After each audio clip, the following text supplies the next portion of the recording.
Değerli dostlar, değerli izleyiciler, vaxtınız xeyir olsun. Bugünkü günümüzdə 5 kilovatlıq mühərriklə, mis sarğı ilə Bərdə rayonumuzun Ərizə kəndində Babək qardaşımızın qapısındayıq. Qardaşımız sifariş vermişdi, bir 10 gün olar. Allah'ın izniyle gətirmiş aparatımızı. İndi yonca doğrayacağıq. Siz də baxın, bəyənin, səhifəmizi öz rəylərinizi yazın inşallah. At!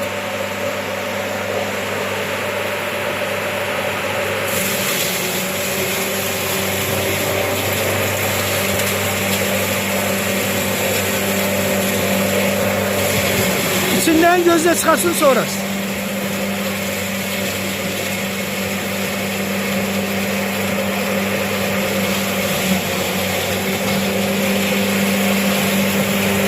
Evet maşallah işte işin yaptın. Ver geçsin korma. Bas üstünden iyi. Değerli dostlar, bundan değilsiz ışık, bak ışık.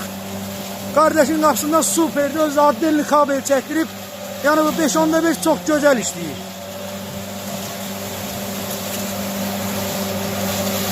Bakın bu da eleğimiz.